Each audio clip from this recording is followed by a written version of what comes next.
Hello and welcome everybody. My name's Ryan, the official host of Reddit Voice, and today we're going to be looking at some of the top stories from r/ProRevenge. Before we do though, I'd really appreciate it if you could hit that subscribe button and that notification bell to stay up to date on all the latest videos. He ruined my sister's only birth experience, so I made sure he'd never forget her. Obligatory apology for formatting as I'm on mobile. Kinda my revenge, kinda my sister's. Both of us, really. This is gonna be long, so TLDR at the bottom. Here's our cast. My sister, who we'll call Sarah for the story. Sister's ex-boyfriend, Paul. Ex-boyfriend's new wife, Jane. Ex-boyfriend's parents, Mr. and Mrs. Doe. And oldest brother, Zeke. Our parents and me.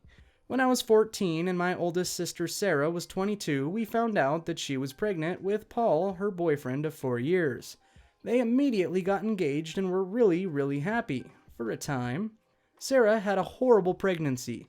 About 16 to 18 weeks in, the wonder of creating a human life evaporated within her. She developed hypermesis, which if you don't know is really bad morning sickness. Hopefully I pronounced that right.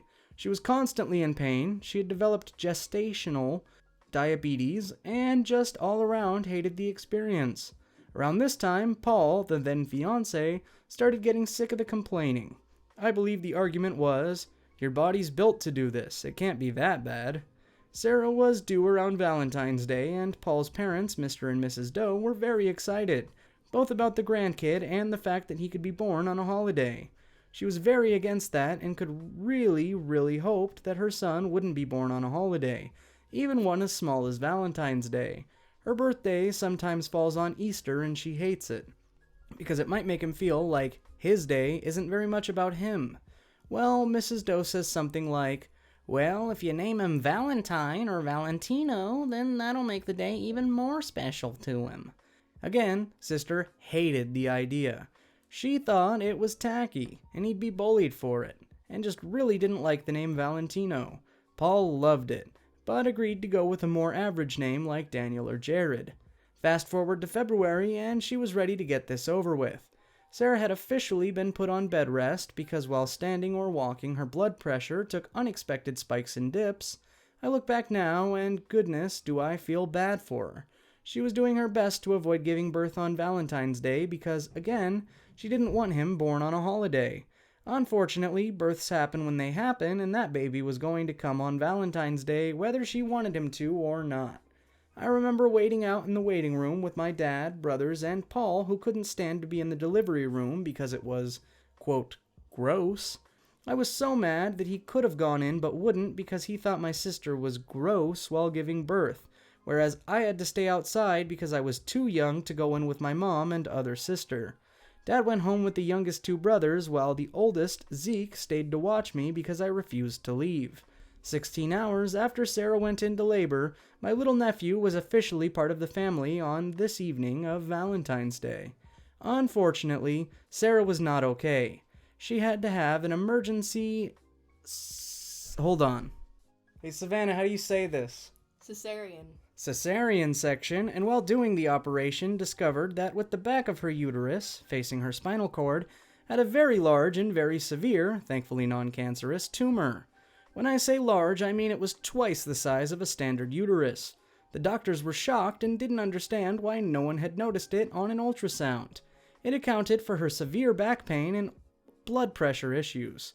The doctors immediately went in for more surgery to remove the tumor, but sadly ended up having to perform a full hysterectomy. This meant that my nephew would be Sarah's only child. Now, while Sarah was in surgery, Paul was taking care of everything baby-related to make sure his son was okay. In my 14-year-old self's memory, I remember him being suitably distraught, but I didn't really pay him much mind and spent my time in the waiting room with my mother and other sister. Zeke, however, wanted to be a good future brother-in-law and make sure that Paul was okay. He found out Paul was filing the baby paperwork on his own, looking, in my brother's words, like he had not had a single worry in his mind. Zeke asked why Paul didn't wait for Sarah to fill out the paperwork, as she should have been put out of surgery within the hour. and Paul said that he just wanted her to get rest and heal. That checked out with Zeke, as he was 16 and didn't know any better at the time. Now, I know what you're probably thinking. No, he wouldn't. He knows how much she hates that name, and still, she'd need to sign the paperwork too. My fellow peoples of Reddit, I regret to inform you that Paul forged Sarah's signature on the paperwork and waited until she was out of surgery to hand said paperwork over. My sweet nephew that was born on Valentine's Day was named Valentino on his first official birth certificate. I still to this day don't know why Paul and his family were so insistent about the name. He even had picked out a different one with my sister. And before you ask, no, it was never brought up on forgery charges because his parents were witnesses to her signing the paper, even though they only got there at the last minute. So, Sarah dumped him and got his son's name changed. A month later, she was willing to do split custody with him because that's her son's father and she wants the kid to know him. But Paul vanished and she never heard anything back, which seemed weirdly out of character to us, until a mutual friend on Facebook was tagged in his wedding pictures 6 months later. Paul had apparently started cheating on her not too long after she got pregnant. Sarah was livid, but there wasn't much she could do as she filed for child support and continued to live her best life. Until 6 years later. This is where the revenge starts, my friends. So Sarah has been a single mother for 6 years, and has been amazing at it. At this point in my career, I've been a hairdresser for about 8 months at our local Great Clips. I'm working one day, and who's seated before me but Jane, Paul's wife, herself. I take her back for a trim, and she clearly has no idea who I am. That adds up because a mutual friend that still keeps in contact with Paul said that Jane doesn't know a thing. She has no idea about Sarah, and that she, the other woman, or that Paul actually has a kid he's been infrequently paying child support for. She's in the dark on it all. I told myself not to be an ass and treat her like a normal customer, which I did. Now at this point, Jane was heavily pregnant, so a lot of our conversation was about that.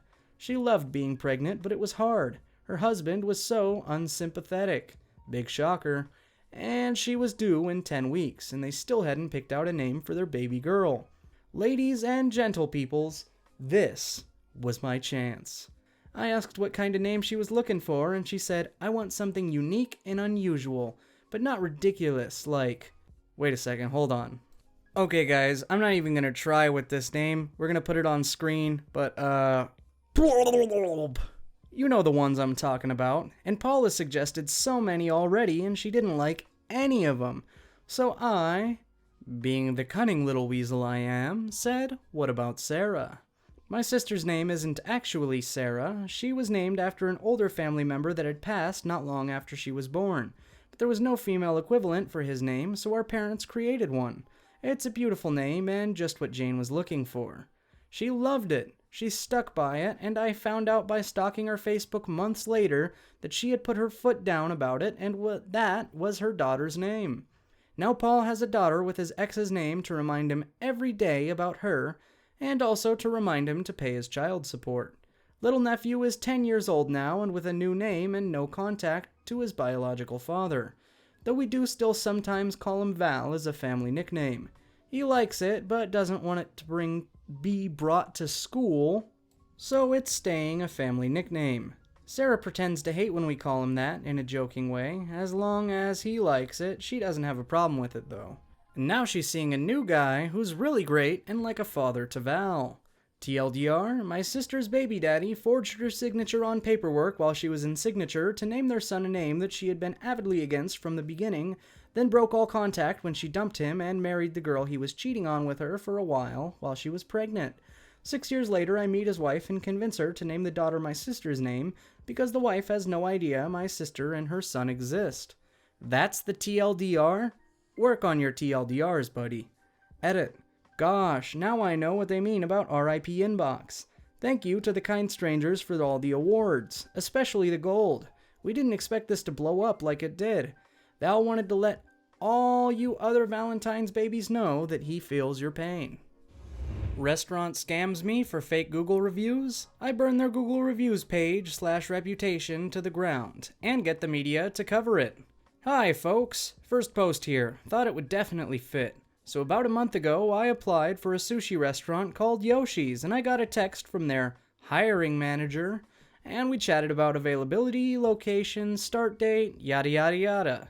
Since then, she had asked me to write a review of general Japanese food to show I knew what I was talking about and could upsell customers.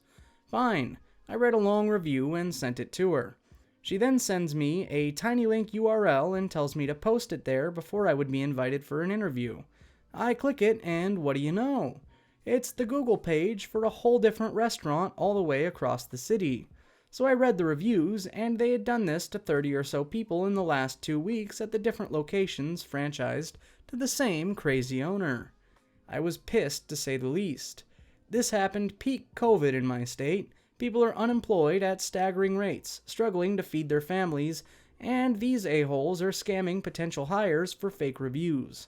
Being unemployed, I had some time on my hands, so I screenshotted our conversation and posted it all over social media. They went from 3.4 to 1.2 in a few hours with more than 70 new reviews about their crappy behavior. I was satisfied with that, and a report to the Attorney General here. But then I noticed the owner had managed to get all the reviews removed, so at that point I went full nuclear. I contacted every media outlet and reported to them every oversight board, emailed corporate about it, and reported them to Google. I managed to get one of our local news outlets to cover it, and Google ended up removing all of the reviews altogether. Scam me and countless others during a global pandemic? I'll ruin your business's reputation for your crappy behavior. Silence me for 4 years? Enjoy losing all your friends. I originally posted this in Petty Revenge, and many people told me it would do well here. So some backstory. My freshman year of high school, I was assaulted by a peer, and so was another girl. I kept it to myself because we had a lot of mutual friends, and I didn't want them to be uncomfortable or feel like they had to choose a side.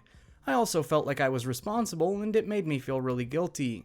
I also suffered a lot of psychological repercussions. I began cutting, I developed severe anxiety and depression. Finally it peaked, and I forced myself to tell my English teacher. The police were called, I was interviewed, and already I could tell the detective was not taking me seriously. He also blatantly misquoted me in the statement and used words like misunderstanding and he went in for a kiss. Even though I made it very clear I struggled and tried to push him away, and he had me pinned to the wall with his hand around my throat. He confessed after 10 minutes of being interviewed by the police. The charges got dropped by the prosecutor because he felt the case would never go to trial. He was a star student and very well respected. After this, he was banned from speaking at school-sanctioned events. I was still quiet because I'm not the rock the boat type of person. Eventually, I found out he was planning on going to the same college I was going to. I wrote him a letter asking him to please reconsider. He said he was sorry earlier, and I told him in the letter to put his money where his mouth is and prove it. He never replied. A few weeks later, I find out he's planning a speech at a bachelorette event put on by a local interfaith community. I emailed the teacher in charge and told her what happened and politely asked her to not allow him to speak. She emailed back and essentially said, "That's terrible. I'm sorry. We're still going to let him speak, though. Feel better?" I'm livid at this point. I've been dismissed, belittled, ignored, and unheard for years despite my effort to get justice. He's still incredibly popular and everyone loves him. I've decided I've done all I can. I try to take care of things on the DL, talk to him privately to come to an agreement, talk to the organizer to try and come to an agreement, and they both ignored me just like the police did. So I decide I'm not going to be quiet anymore.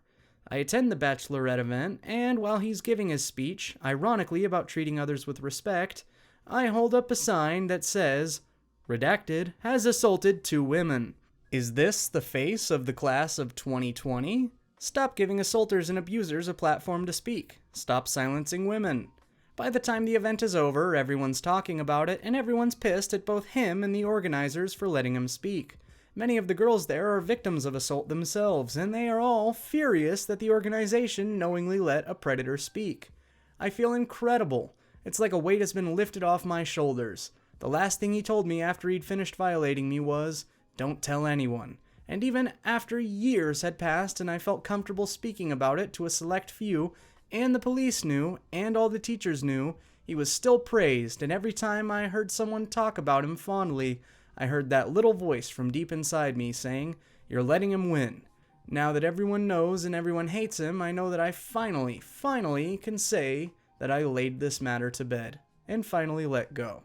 Edit. Good lord, I'm so overwhelmed with all these comments in gold. 2 golds? What the F? Thank you guys so much. I'd like to make a blanket statement to all the assault victims in my DMs and on the comments of this post. You are enough, you are loved, and even though this system is rigged against us, I hear you. I'm listening, you don't need to hold up a sign or to get your revenge.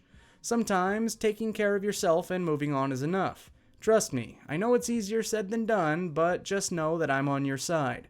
I'm in your corner, I see you, and please don't hesitate to reach out if you ever need to talk. I love you. Edit 2. You guys, I appreciate you and all the awards so much. I think there's enough now, haha. If anyone wants to give another award, please take the money you would have used and donate it to one of the following below. There's a couple links. We've got nationalcouncil.org, showing up for racialjustice.org, colorsofchange.org, m4bl.org, and this link is really long here, so I'm just going to have to give it a click to see what it is. It is, I'm looking at it in real time here, LDF, Defend, Educate, Empower. Support the fight for racial justice at org2.salsalabs.com. Okay, thank you everyone. Edit 3. Hello everyone. First of all, thank you so much for all your well wishes. I love you all so much. You're so sweet. I'd like to address a few things I've gotten through a lot of direct messages as well as comments on this post from survivors of assault telling me how brave I am and how I'm their hero. I appreciate that a lot. You have no idea how happy that makes my heart, but I have something to say to all of you who said that. Yes, it was scary and hard to hold up the sign. I'm not saying that wasn't a brave thing to do. It was, and I'm proud of myself. However, I don't like what that implies. I don't like the implication that a survivor who's not yet ready to share their story, choosing to keep it private, is in any way an act of cowardice. My friends, you are all brave. You're brave just for waking up in the morning and brave for going to work. Brave for making yourself dinner and letting yourself enjoy it. You have nothing to be ashamed of, and I can assure you that. You're all perfectly enough, and you have nothing to prove. You do not have to earn your place in this world with acts of courage. You don't have to prove masses that you deserve to be alive or that you deserve to be happy. Just know that for yourself because it's true. How could it possibly be anything but true? How could you possibly be anything less than perfect? You're kind, you're compassionate, you're strong, you're resilient, you're intelligent, you are brave. Be your own hero, my friends. I love you all. Update. I hate myself for all the edits on this post, but here's another one. You either die a hero or live long enough to see yourself become the villain. So, the long-awaited update. I don't want this to be too terribly wrong, so I will give you a bulleted list. I woke up this morning to 70 messages and DMs from classmates. Every single one of them overwhelmingly positive, supportive, and empathetic. 2 other victims have come out, and now his sexual assault count is at 4. However, I want to make this as efficient as possible. Any suggestions on how to make sure we have a solid case would be very much appreciated. I haven't heard any statements from him yet, but I promise I'm as eager to know as you are. You'll be the first to hear about it when it arrives. Thank you all for your support. And with that, we've reached the end of today's video. If you liked it, I really hope you leave a like and hit subscribe and that notification bell to stay up to date on all the latest videos. As always, I am your host for the evening, Ryan, here at Reddit Voice, and I look forward to seeing each and every one of you guys in the next video. Bye-bye.